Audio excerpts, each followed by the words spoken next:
வணக்கம் மக்களே, நான் சத்யவர்ஷா. இந்திய அரசியல் அமைப்பு ஆலோசகராக பணியாற்றி வருகின்றேன். மக்களுக்குரிய நல்ல ஆட்சி அமைப்பை யார் கொடுக்கின்றார்கள் என்ப நம்பிக்கையோடு வாக்களியுங்கள்.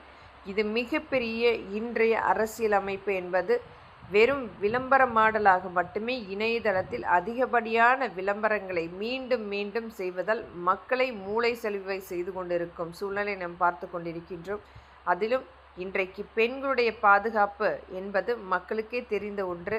ஒரு அச்சுறுத்துவதை போல இன்றைய ஆட்சி அமைப்பு மிகப்பெரிய அளவில் 5 வருடங்கள் வனவாசம் சென்றதை போல ஒரு கடினமான சூழ்நிலையை ஏற்படுத்திய திராவிட முன்னேற்ற கழகத்துக்கு வாக்களிக்கப் போகிறீர்களா? உங்களுக்காக இன்றைக்கும் நின்று ஒவ்வொரு ஆட்சி அமைப்பிலும் மிகப்பெரிய ஒரு மாற்றத்தை கொண்டு வந்து கொண்டிருக்கும் அனைத்து இந்திய அண்ணா திராவிட முன்னேற்ற கழகத்துக்காக வாக்களிக்கப் போகிறீர்களா என்பது மக்களாகிய நீங்கள் தீர்மானிக்கப்பட வேண்டும். கஞ்சாவும் போதைப் பொருளும் ஒரு மிகப்பெரிய அளவில் ஊடுருவி குழந்தைகள் என்று பாராமல் ஆங்காங்கே நடக்கக்கூடிய அனைத்து வன்முறைக்குமே காரணமாக இருக்கக்கூடிய திராவிட முன்னேற்ற கழகம் குவாரிகளிலிருந்து அனைத்து வகையான மக்களுடைய ஒரு சாதாரணமான வாழ்வாதாரத்தை பறித்து ஒரு வணிகத்தை முழுமையாக கொண்டு போய் சேர்க்காமல் இன்றைக்கும் அந்த வணிகம் சார்ந்த மக்கள் அவர்களுடைய வாழ்வாதாரத்தை இழந்து கொண்டிருக்கின்றார்கள். அனைத்து மாவட்டங்களிலுமே பினாமி நிறுவனங்களாக மாற்றி ஒரு அரசியல் அமைப்பு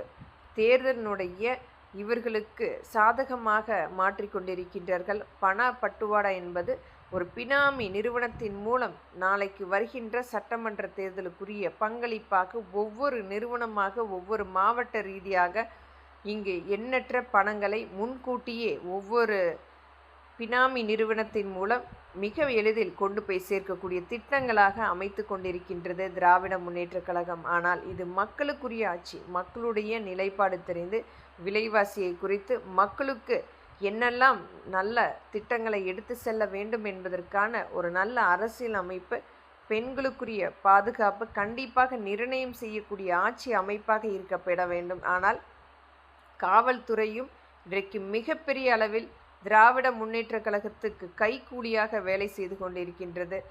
சட்ட அமைப்புகள் அனைத்துமே இன்றைக்கு முழுமையாக பணத்துக்காக ஒரு மிகப்பெரிய அளவில் மாறிக்கொண்டிருக்கிறது. அடமானமாக இன்றைக்கு நம்மளுடைய மானங்கள் பறிபோய் கொண்டிருக்கின்றது. அனைத்துமே பரிசீலனை செய்து வருகின்ற சட்டமன்ற தேர்தல் முழுமையாக இது மக்களாட்சி நிலவக்கூடிய ஒரு ஆட்சி அமைப்பை கொடுக்க வேண்டும்.